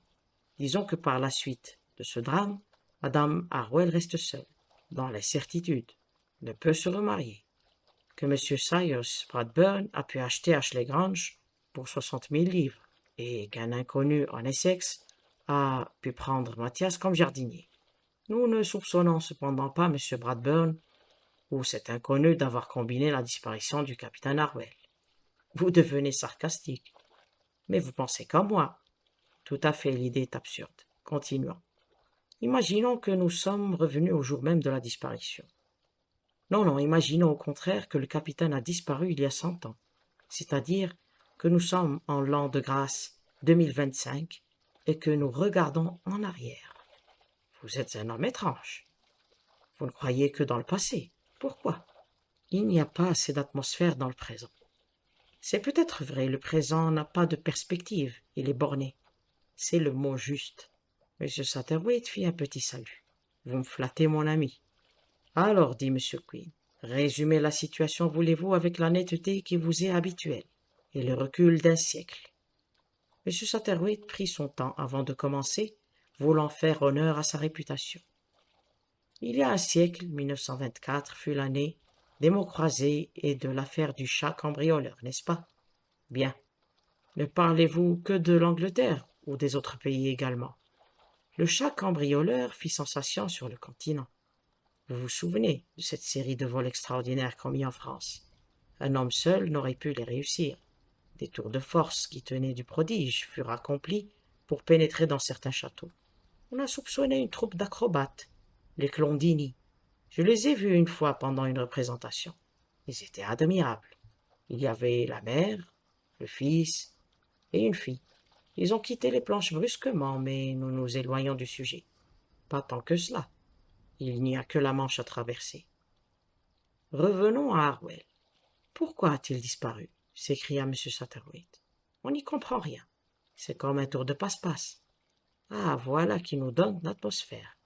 Et quel est l'essentiel d'un tour de passe-passe? La rapidité de la main qui trompe le regard, répondit immédiatement M. Satterwhite. Tout est là, n'est-ce pas? Tromper le regard, tantôt par la rapidité de la main, tantôt par d'autres moyens, et ils sont nombreux. Le coup de pistolet, le mouchoir qu'on agite, quelque chose qui semble avoir de l'importance et qui en réalité n'en a aucune. M. Satterwhite se pencha les yeux brillants. Il y a du vrai dans ce que vous dites. Nous tenons une idée intéressante. Quel est le point crucial qui doit frapper l'imagination dans le tour dont nous discutons? Il s'arrêta ému puis reprit. La disparition. Supprimez-la. Il ne reste rien. Rien. Supposez que les choses suivent leur cours sans cet incident dramatique. Vous voulez dire, supposons que Miss Le Quartier en soit encore à vendre Ashley Grange et à s'en aller sans raison valable. Eh bien, pourquoi pas? Évidemment, cela aurait fait parler. On se serait intéressé à la valeur des collections. Oh, attendez, mais bien sûr. La lumière des projecteurs éclaire le capitaine, et à cause de cela, elle reste dans l'ombre. Chacun demande quel est cet Harwell, d'où vient-il? Mais parce que Miss Le Quartier est la victime. Personne ne se renseigne sur elle. Est-elle vraiment canadienne-française? A-t-elle vraiment fait de beaux héritages? Vous aviez raison quand vous disiez que nous ne nous éloignons pas de notre sujet. Rien que la Manche à traverser. Ces fameux héritages étaient le produit des vols commis dans les châteaux de France. Il était difficile de s'en défaire. Elle achète la maison pour une bouchée de pain, probablement, s'y installe, paye largement l'irréprochable dame anglaise qui doit la chaperonner, puis il arrive. Tout est comploté d'avance. Le mariage, la disparition. Quoi de plus naturel qu'après une telle épreuve, une femme désire vendre tout ce qui évoque pour elle le bonheur passé, le drame récent. L'Américain est un connaisseur, les choses sont belles et authentiques. Il fait une offre, elle l'accepte. Elle quitte le pays jouant son rôle de désespérée jusqu'au bout. Le grand coup a réussi. Le public a été trompé par la rapidité de la main et le bel effet de représentation. M. Satterthwaite s'arrêta rouge de plaisir et d'orgueil. « Mais sans vous, je n'aurais jamais découvert cela, » ajouta-t-il, pris soudain d'humilité. « Vous exercez sur mon esprit un effet très curieux. Vous avez le don d'éclairer une situation. Mais je ne sais pas encore tout. Cela a dû être rudement difficile pour Harwell de disparaître de cette façon. La police devait le rechercher dans toute l'Angleterre. »« Sans aucun doute, dit M. Quinn. Si la chose était possible, rester caché ici était encore le meilleur moyen. »« Il devait être tout près d'Ashley Grange, déclara M. Quinn avec un air entendu, que remarqua M. Satterthwaite. « Le cottage de Mathias » s'exclama-t-il. « Mais la police a dû le fouiller à fond. Plusieurs fois, j'imagine. » M. Satterthwaite regardait son ami fixement. « Si ce sont les Clondini, ajouta-t-il, ils étaient 3. Harwell et Eleanor seraient les enfants. La mère, Madame Mathias. Mais dans ce cas, Mathias souffrait de rhumatisme, n'est-ce pas? Demanda innocemment M. Quinn. Oh, j'y suis. Mais était-ce faisable? Mathias est resté là 1 mois pendant l'absence du couple. La première quinzaine avant le mariage, ils étaient à Londres. Un homme habile pouvait jouer les 2 rôles. Quand Harwell se trouvait à Kirklinton-Mallet, Madame Mathias disait que son mari était cloué au lit par des douleurs. Son rôle était nécessaire. Sans elle, quelqu'un pouvait découvrir la supercherie. Comme vous dites, Harwell était Mathias. Quand le tour fut joué et Ashley Grange vendu, lui et sa femme, en fait sa mère, déclarèrent qu'ils allaient se placer en Essex. Exit John Mathias et sa femme pour toujours. Ils ont dû sans doute retrouver sur le continent la soi-disant Eleanor. On frappa à la porte de la salle à manger et Masters entra. « La voiture est prête, monsieur. » M. Satterthwaite se leva et M. Quinn alla à la fenêtre écarter les rideaux. Un rayon de lune entra dans la pièce. « L'orage est fini, annonça-t-il. » M. Satterthwaite mettait ses gants. « Le préfet de police dîne avec moi la semaine prochaine, dit-il d'un air important. Je lui exposerai ma théorie. Ce sera facile d'en apporter la preuve, répondit M. Quinn. En comparant l'inventaire d'Ashley Grange avec la liste des objets volés remise par la police française. Exactement. Ce sera dur pour M. Bradburn, mais qu'y faire?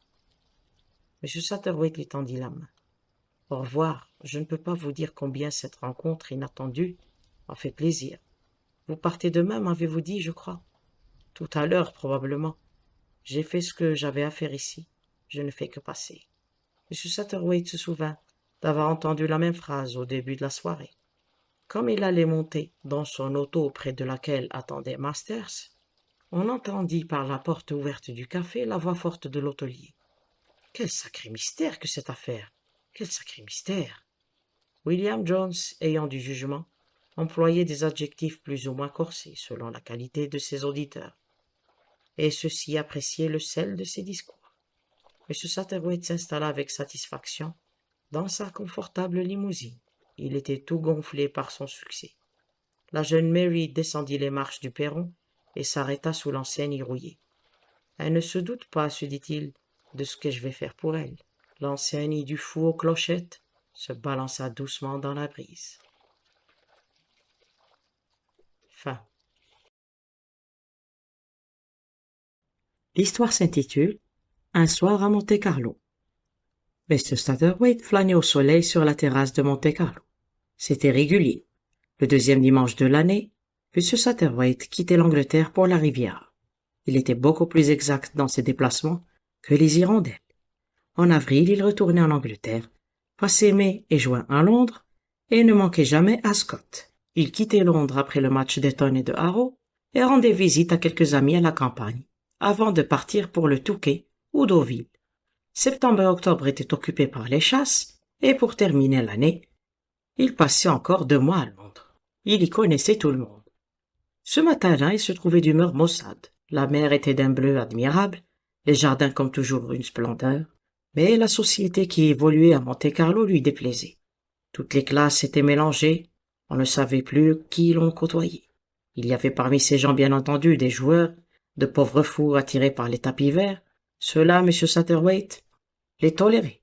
Ils étaient indispensables au décor, pensait-il. Mais ce qu'il regrettait, c'était l'élite, le milieu auquel il était habitué.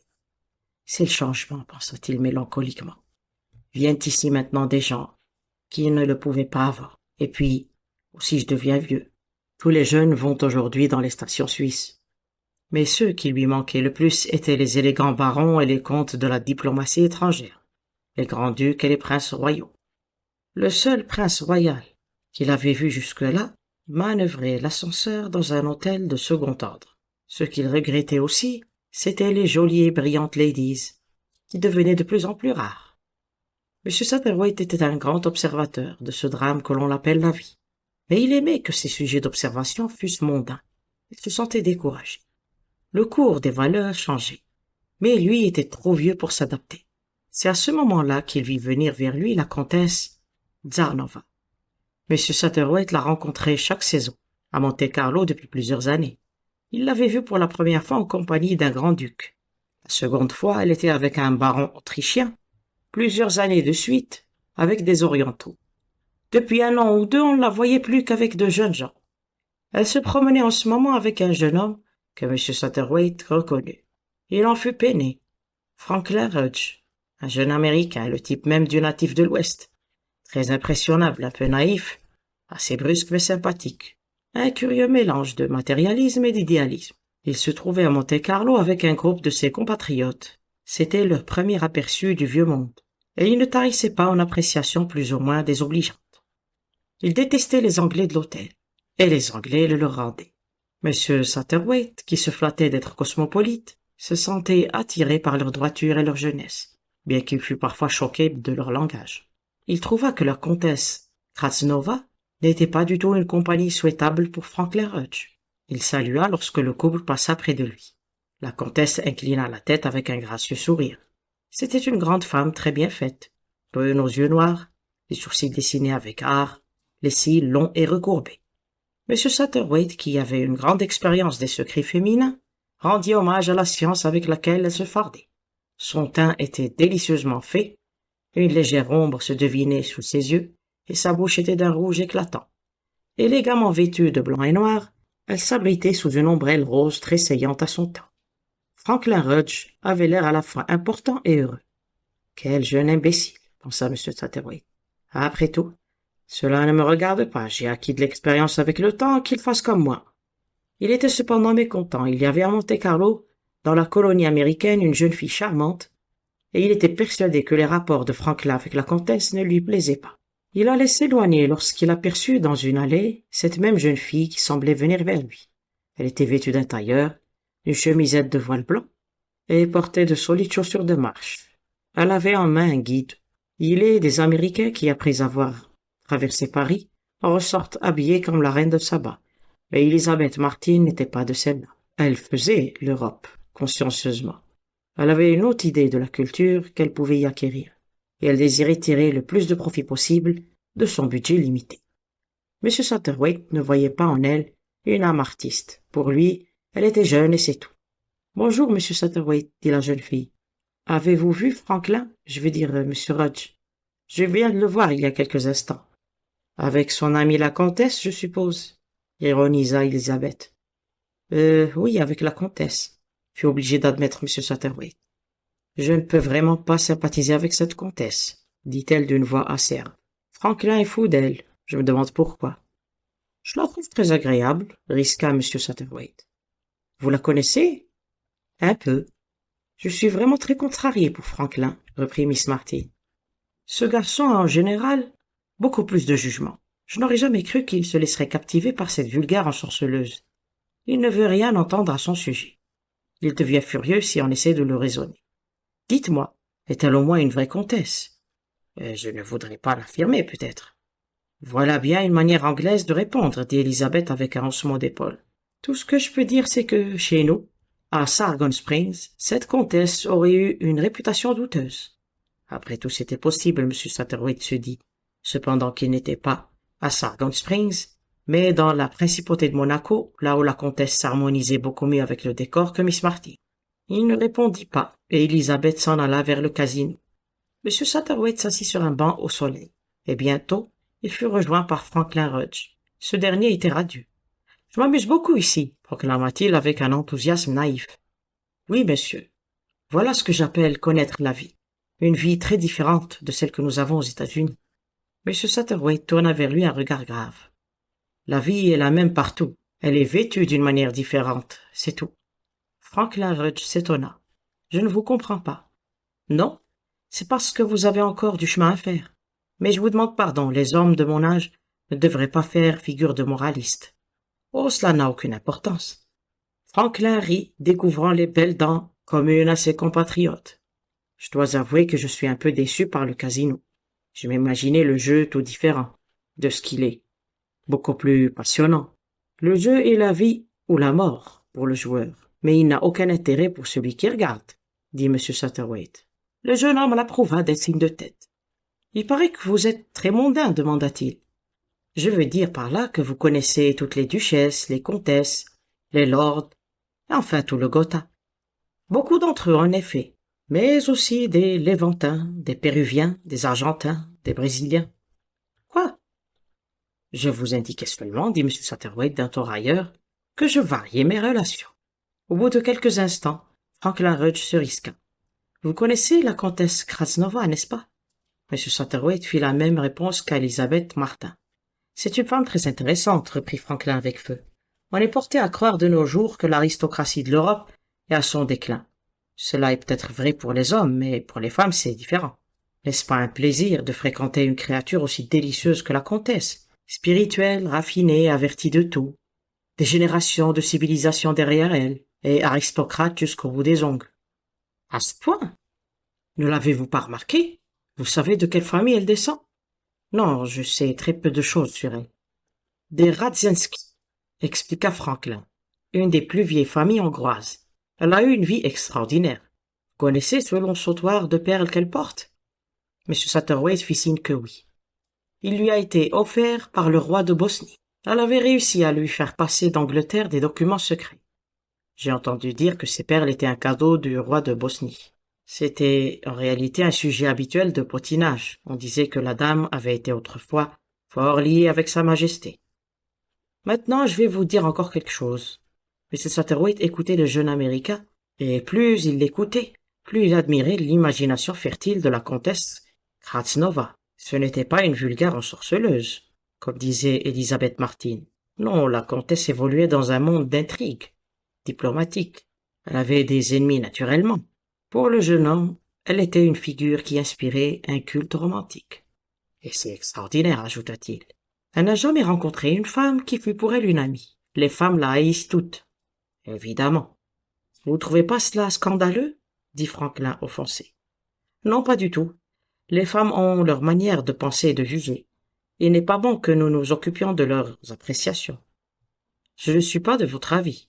C'est une des pires choses que la méchanceté entre femmes. Vous connaissez Elizabeth Martin? Eh bien, nous discutons souvent ensemble lorsqu'il s'agit de théorie. Nous sommes du même avis. C'est encore une gamine, mais ses idées sont très justes. Seulement, lorsqu'il s'agit de pratique, elle est aussi nulle que les autres. Elle est butée quant à la comtesse. Bien que ne la connaissant pas ou à peine, elle ne veut pas m'écouter lorsque j'essaye de lui en parler. Ce n'est pas injuste, M. Satterwhite. La solidarité devrait exister entre les femmes. Il se tut un instant. M. Satterwhite essaya de trouver un point sur lequel établir la solidarité entre Elizabeth et la comtesse, mais il n'y réussit pas. Quant à la comtesse, reprit Franklin, elle admire beaucoup Elizabeth et la trouve charmante. Qu'est-ce que cela veut dire? Cela veut dire, répondit sèchement M. Satterwhite, que la comtesse a vécu beaucoup plus longtemps que Miss Martin. Savez-vous son âge? Elle me l'a dit. C'est assez chic de sa part. Je lui donnais à peu près 29 ans. Elle m'a avoué en avoir 35. Elle ne les paraît pas, n'est-ce pas? Monsieur Satterthwaite, qui situait l'âge de la comtesse entre 45 et 49 ans, répondit simplement: Si je peux vous donner un conseil, ne croyez pas tout ce que l'on vous dit à Monte-Carlo. Il avait assez d'expérience pour savoir qu'il était inutile de discuter avec un jeune homme. Voici la comtesse, dit Franklin, en se levant brusquement. Elle s'approchait de son allure nonchalante et gracieuse, elle s'assit auprès d'eux, et se montra fort aimable avec M. Satterthwaite, lui demandant son opinion sur 1000 choses et le traitant en personnage important de la Riviera. Comme c'était à prévoir, au bout de quelques instants, Franklin Rudge se sentit étranger à la conversation, et il partit laissant la comtesse en tête-à-tête avec M. Satterthwaite. De la pointe de son ombrelle, elle dessinait sur le sol. « Ce jeune Américain vous intéresse-t-il, Monsieur Satterthwaite » demanda-t-elle. « C'est un charmant garçon. Je le trouve très sympathique. Je lui ai raconté beaucoup de choses de ma vie. »« Vraiment ?»« Oui, des détails que peu connaissent, continua-t-elle l'air rêveur. J'ai eu une vie si extraordinaire. » Monsieur Satterthwaite était assez fin pour comprendre ce qu'elle voulait dire. Après tout, les histoires qu'elle avait racontées à Franklin pouvaient être vraies, c'était improbable, mais possible. Il ne répondit pas. La comtesse avait les yeux fixés sur la mer. Tout à coup, M. Satterthwaite eut l'impression qu'elle était désespérée, livrée à une lutte ardente et secrète. Il voyait battre fiévreusement la veine de sa tempe. Il comprit qu'elle serait sans merci pour quiconque se mettrait entre elle et Franklin. Mais il ne pouvait pénétrer ses autres pensées. Sans aucun doute, elle était riche, toujours merveilleusement habillée et possédait des bijoux de grande valeur. Elle ne pouvait donc être tourmentée par des soucis matériels. Était-ce l'amour? On avait vu des femmes de son âge s'éprendre de jeunes gens. Il se rendit compte qu'elle venait de le classer comme un ennemi, parce qu'elle s'imaginait qu'il essaierait de la détacher de Franklin Rudge. Il l'observa le même soir au cercle privé, alors qu'elle jouait à la roulette. Elle misait sans arrêt et perdait. Elle supportait ses pertes avec le calme et le sang-froid des habitués. Elle misa une fois, 2 fois, mit le maximum sur le rouge, gagna, puis perdit de nouveau. À la fin, elle misa 6 fois sur le manque, sans plus de succès. Alors, avec un gracieux haussement d'épaules, elle se leva et quitta la table. Elle était particulièrement brillante ce soir-là, dans une robe d'or, discrètement soulignée de vert. Les fameuses perles de Bosnie entouraient d'un triple rang son cou, et de longues boucles d'oreilles les rejoignaient presque. M. Satterthwaite entendit 2 hommes parler d'elle. « La Krasnova » chuchota l'un d'eux. « Une jolie femme, n'est-ce pas? Les perles de la couronne de Bosnie sont en valeur sur elle. » L'autre, un petit homme au type hébraïque, se retourna avec curiosité. « Ces perles sont celles de Bosnie? Vraiment, c'est bizarre. » Il eut un petit rire sec. M. Satterthwaite ne put en entendre davantage, car à ce moment quelqu'un s'approcha. Il reconnut un vieil ami. « Mon cher Monsieur Queen !» s'écria-t-il avec satisfaction en lui serrant chaleureusement la main. « Le dernier endroit où j'aurais pensé vous rencontrer. » Monsieur Queen eut un léger sourire qui éclaira son visage intelligent. « Ma présence n'a rien de surprenant, c'est le moment du carnaval et je suis souvent ici à cette époque. »« Vraiment? Je suis ravi de vous voir. Mais qu'il fait chaud dans cette salle.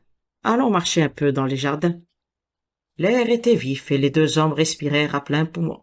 « Nous sommes beaucoup mieux ici, » reprit M. Queen, « et nous pouvons parler librement. Je suis sûr que vous avez beaucoup à me dire. » En effet, M. Satterthwaite se mit à lui dépeindre avec sa verve habituelle la comtesse, le jeune Franklin et la charmante Élisabeth. « Vous avez changé depuis la dernière fois que je vous ai vu, » dit M. Queen en souriant, quand il eut terminé son récit. « Changé? Dans quel sens?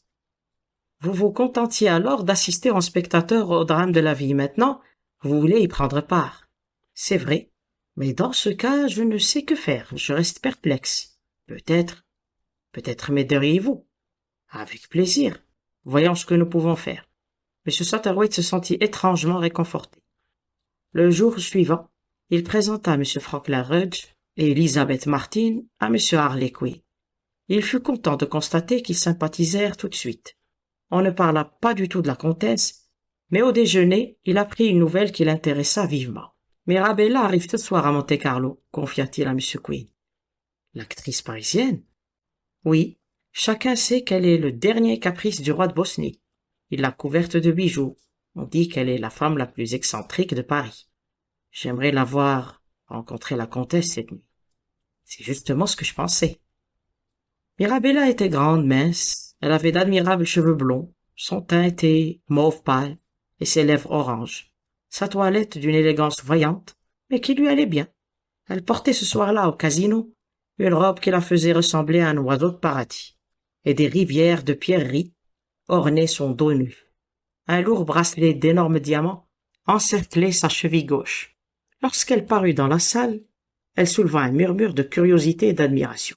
« Votre amie la comtesse aura du mal à briller ce soir, » murmura M. Quinn à l'oreille de M. Satterwhite. Ce dernier l'approuva d'un signe. Il lui tardait de voir comment se comporterait la Kraznova. Elle vint tard et un léger chuchotement s'éleva pendant qu'elle se dirigeait vers l'une des tables de roulette. Elle était vêtue de blanc, une toilette aussi simple que celle d'une débutante à la cour d'Angleterre. Son cou et ses bras nus n'étaient parés d'aucun bijou. Voilà qui est intelligent, jugea M. Satterwhite. Elle dédaigne la réalité et ne tente pas de lutter contre son adversaire. Il se dirigea lui aussi vers la table. De temps en temps, il s'amusait à jouer. Parfois, il gagnait, mais le plus souvent, il perdait. Il y eut à un moment une animation extraordinaire. Les numéros 31 et 34 sortirent sans interruption. M. Satterwhite risqua en souriant sa dernière mise de la soirée et plaça le maximum sur le 5. La comtesse, à son tour, se pencha et mit le maximum sur le 6.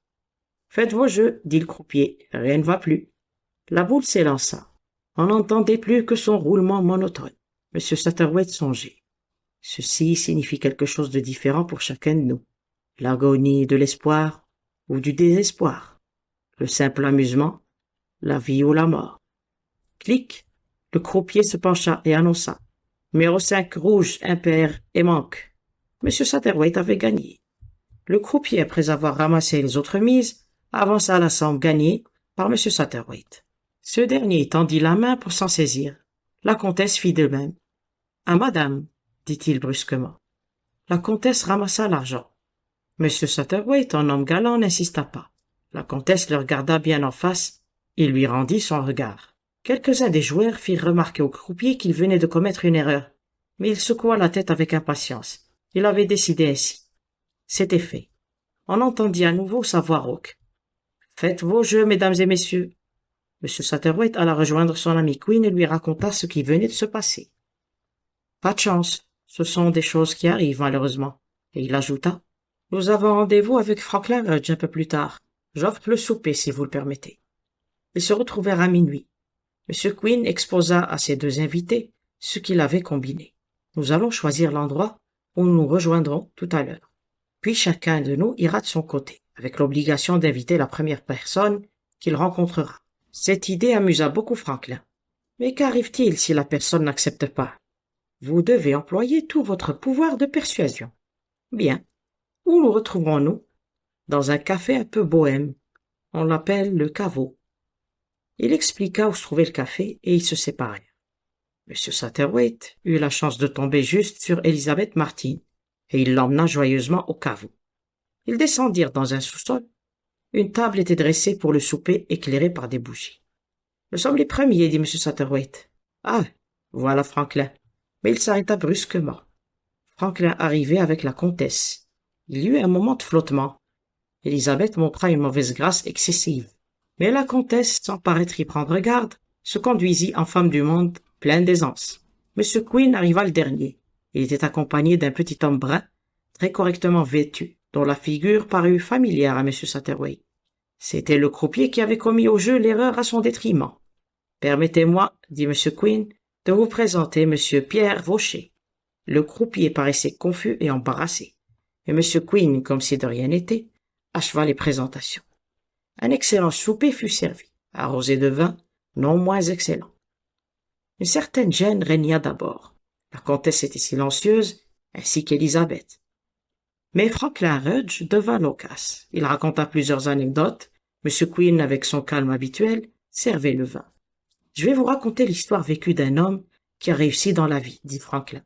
Pour quelqu'un qui venait d'un pays où régnait la prohibition, il s'était très bien accoutumé au champagne et raconta son histoire avec verve.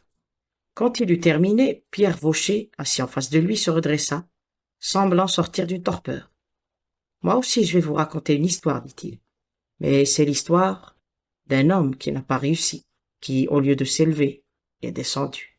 Et c'est aussi une histoire vécue. »« Elle doit être très intéressante. Nous vous écoutons, » dit M. Satterwhite affable selon son habitude. Pierre Vaucher se renversa sur sa chaise, les yeux fixés dans le vide. L'histoire commence à Paris. L'homme était ouvrier bijoutier, jeune, enthousiaste et courageux, et sur le point de faire un beau mariage. La jeune fille était assez jolie, et la situation très avantageuse. Mais un matin, il rencontra par hasard une autre jeune fille, une pauvre petite infortunée. Jolie? Oui, peut-être, si elle n'avait porté sur son visage les traces de la misère et des privations. Malgré cela, elle possédait un charme auquel il ne put résister. Elle avait lutté en vain pour trouver un travail. Elle était vertueuse, ou du moins, elle le lui dit. Je ne sais si c'était vrai. La voix de la comtesse l'interrompit. Pourquoi n'aurait-ce pas été vrai? En tout cas, le jeune homme l'a cru, et il l'a épousée. Une folie. Sa famille ne voulut plus le revoir. Il épousa donc Jeanne, donnons-lui ce nom. Il fit ainsi une bonne action. Il le lui dit, pensant qu'elle devrait lui être reconnaissante, car il avait fait de gros sacrifices pour elle. Charmant début pour la pauvre fille, observa la comtesse sarcastique. Il l'aimait, oui, mais elle lui fit perdre la tête. Elle était d'humeur changeante. Un jour elle était glaciale, le lendemain tendre. À la fin, il comprit qu'elle ne l'avait jamais aimé, et ne l'avait épousé que pour mettre fin à sa misère.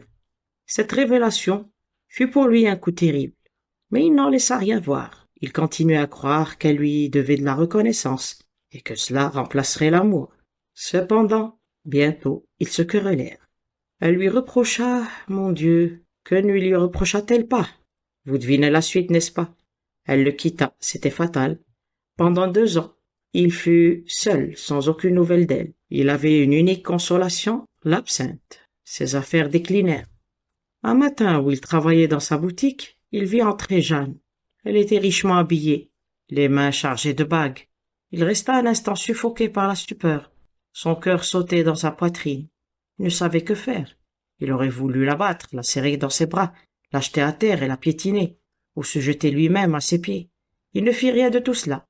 Dans un grand effort, il domina son émotion. « Madame Désir ?» demanda-t-il. Elle fut stupéfaite. Elle ne s'attendait pas à de telles paroles. « Pierre, dit-elle, je suis revenue. » Il laissa tomber ses outils et la regarda en face. « Tu veux mon pardon ?» demanda-t-il. « Tu veux que je te reprenne? Vraiment, tu as du remords? »« Veux-tu de moi ?» murmura-t-elle d'une voix très douce.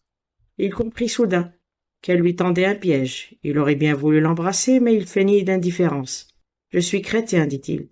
J'essaie de faire ce que me commande l'Église. Je vais l'humilier ainsi, pensa-t-il. Mais Jeanne renversa la tête en arrière et éclata de rire. Un rire de démon. « Je me moque de toi et de ton pardon, mon pauvre garçon. Regarde mon élégance, mes bijoux. Je suis venu pour me faire voir. Je pensais que tu m'aurais prise dans tes bras, et alors je t'aurais craché à la figure, en te criant combien je te haïssais. » Avec un dernier éclat de rire, elle quitta la boutique. Pouvez-vous croire, messieurs, qu'une femme puisse être aussi méchante? Venir uniquement pour railler et torturer ce malheureux garçon. Non, dit la comtesse, je ne le croirais pas, et tout homme sensé ne le croirait pas. Pierre Vaucher ignora l'interruption. Après cela, le jeune homme tomba de plus en plus bas. Il but de plus en plus d'absinthe. Sa petite boutique fut vendue pour payer ses créanciers. Alors vint la guerre. Pour lui, elle fut la libératrice. Elle le secoua et le transforma. Il endura le froid, les souffrances, les dangers, la peur de la mort. Mais il ne fut pas tué. À la fin de la guerre, il était redevenu un homme. C'est alors, messieurs, qu'il vint dans le Midi. Il avait été gazé et les docteurs lui recommandèrent de séjourner dans la Côte d'Azur. Je ne vous raconterai pas tous les métiers qu'il fit pour gagner sa vie. Il suffit que vous sachiez qu'enfin, il devint croupier. Au casino, il la vit un soir, cette femme, qui ruina sa vie. Elle ne le reconnut pas. Tout en elle laissait supposer qu'elle était riche, mais les croupiers voient clair. Il arriva qu'elle mit sur le tapis vert tout ce qui lui restait. Ne me demandez pas comment il le sut. Il le sentit. Elle était d'ailleurs toujours élégamment habillée. Ses bijoux? Ah, parlons-en. Les vrais bijoux étaient depuis longtemps partis. N'avait-il pas été bijoutier dans le temps? Les perles avaient été vendues une par une et remplacées par des fausses pour payer les notes d'hôtel. La comtesse eut un sursaut, soupira puis retrouva son calme apparent. Ah oui, ce fut un beau coup ce soir. Pendant 2 nuits, il l'avait observée. Elle perdait encore et encore. Et puis elle finit par poser ses derniers jetons sur un numéro. À côté d'elle, un gentleman anglais misa le maximum aussi, sur le numéro suivant. La boule roule, elle a perdu. Rencontrant son regard, que fit-il? Il manqua à son devoir, il compromit sa situation au casino. Il vola à l'anglais. À madame, dit-il, et c'est elle qu'il paya. À cet instant, un cri strident sortit de la gorge de la comtesse, qui se leva d'un bond, renversant son verre. Pourquoi? Pourquoi avez-vous fait cela? Cria-t-elle. Face à face, ils se dévisagèrent pendant un instant, qui parut interminable. Enfin, un pâle sourire crispa les lèvres de Pierre Vaucher. Madame, dit-il, la pitié existe en ce monde. Ah, je comprends, dit-elle en retombant sur sa chaise apaisée, presque souriante. Votre histoire est vraiment très intéressante, monsieur Vaucher. Permettez-moi de vous donner du feu. Elle ouvrit son sac et roula un papier, qu'elle alluma à une bougie. Il se pencha jusqu'à ce que la flamme rejoignît sa cigarette. Puis la comtesse se leva brusquement. « Excusez-moi, je suis obligée de vous quitter. J'ai besoin de personne pour m'accompagner, je vous en prie. » Avant que l'on pût s'en rendre compte, elle était partie. M. Satterthwaite se serait précipité à sa poursuite s'il n'avait été arrêté par un cri poussé par Pierre Vaucher. Celui-ci regardait le papier à demi brûlé, avec lequel la comtesse avait allumé sa cigarette, et le dépliait. Grand Dieu!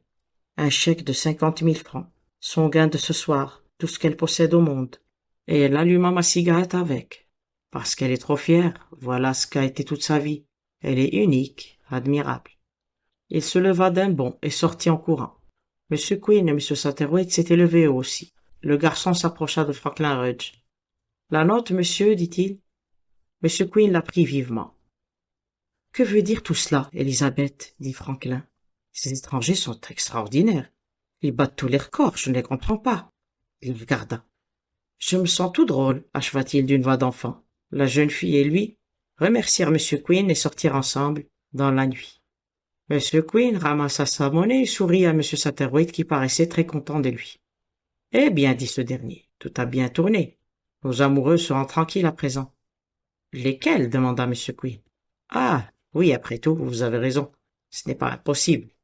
Qui peut sonder le fond des armes ?» Fin.